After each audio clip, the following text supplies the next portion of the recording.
Essa história aconteceu com um homem chamado Evanildo e seu irmão Eustáquio, no interior do estado do Rio de Janeiro. A partir de agora, a história será contada do ponto de vista de Evanildo.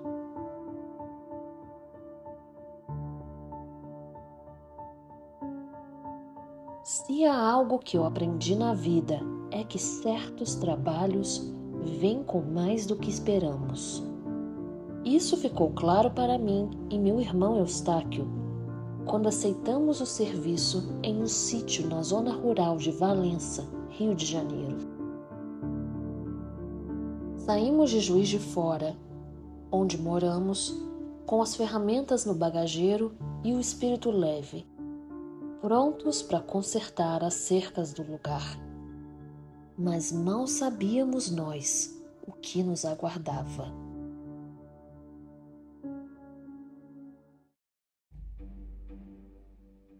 A estrada que levava ao sítio era estreita e cheia de curvas, rodeada por uma mata fechada que parecia sussurrar com o vento.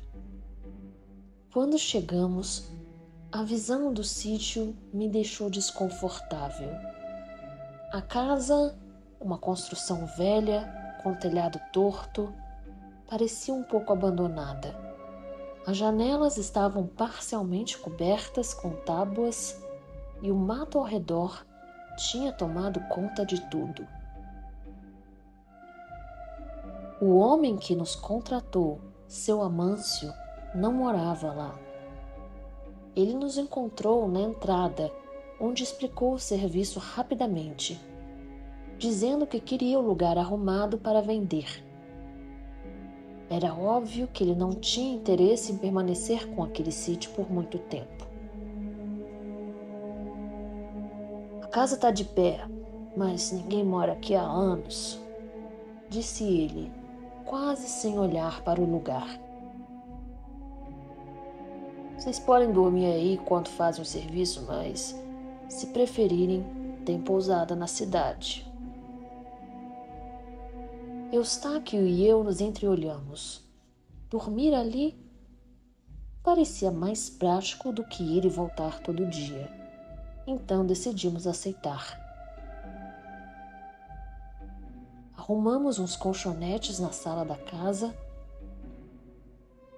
que cheirava a umidade e poeira.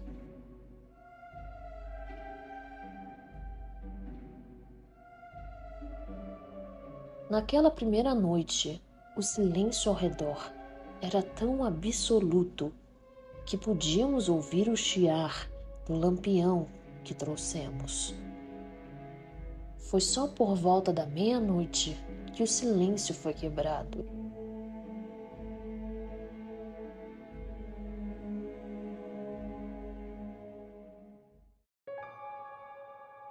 Estávamos quase dormindo quando ouvimos o primeiro som. Um riso distante, vindo lá de fora. Era um riso leve, infantil, como de uma criança brincando. Me levantei rapidamente, achando que talvez fosse algum morador ali de perto. Porém, ao abrir a porta, só encontrei a escuridão e o mato balançando ao vento. Que foi? Perguntou Eustáquio, se sentando na cama improvisada. Nada não, só ouvi alguma coisa. Deve ter sido o vento. Eu respondi, tentando parecer tranquilo. Voltamos a deitar, mas o som continuou. Risos, depois vozes indistintas, como se pessoas estivessem conversando. Às vezes pareciam próximas, outras vezes distantes. Então, começaram as batidas. Eram toques leves, quase como uma brincadeira. Mas ninguém estava lá quando olhamos. Logo as batidas começaram a circular pela casa, passando de uma janela a outra, depois na porta dos fundos. Corremos de um lado para o outro, tentando encontrar quem fazia aquilo, mas não vimos ninguém. Que diabo é isso? Murmurou Eustáquio com a testa suada. Eu não soube responder. Senti um frio, mas decidi manter a calma. Talvez fossem crianças da região tentando nos assustar.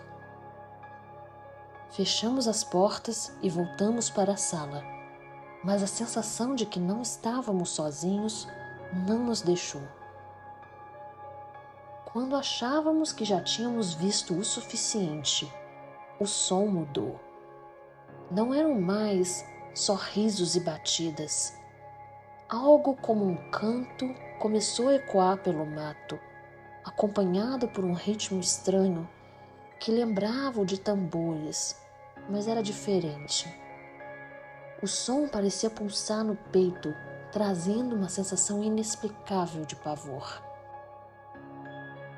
As vozes variavam. Às vezes pareciam estar cantando, outras vezes rindo e em seguida chorando. Houve um momento em que ouvimos gritos tão agudos que meu irmão se ajoelhou, tapando os ouvidos e rezando. Eu também não sabia o que fazer, então também fechei os olhos e rezei. Passamos a madrugada acordados, sentados no meio da sala, com o lampião oscilando em sua chama trêmula. Quando o sol finalmente nasceu, o sítio parecia outra coisa, calmo, quase acolhedor. Era como se tudo aquilo tivesse sido um pesadelo, mas sabíamos que não era.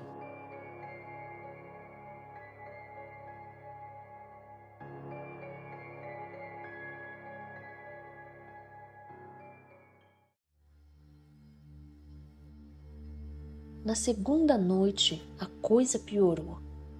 Não tivemos coragem de apagar o lampião, mas isso pouco adiantou. O som começou ainda mais cedo, antes mesmo de escurecer completamente. Desta vez, não eram apenas vozes e tambores. Ouvimos passos na casa, como se alguém estivesse lá conosco. Eu e Eustáquio empunhamos ferramentas, ele com um martelo, eu com um pedaço de madeira, prontos para enfrentar o que quer que fosse. Mas ninguém apareceu. O pior veio no meio da madrugada, quando a porta da sala, que tínhamos trancado, começou a sacudir violentamente, como se alguém quisesse arrombá-la. Então, ouvimos uma voz feminina do lado de fora. Deixe entrar, dizia, com um tom entre o riso e o choro. Meu irmão gritou de medo e eu mal conseguia respirar. Não abrimos a porta, é claro, mas o som e as vozes continuaram.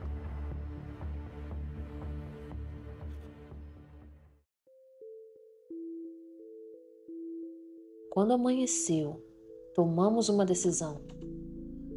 Voltamos para a cidade e procuramos seu Amâncio. Contamos tudo, embora temêssemos que ele não acreditasse.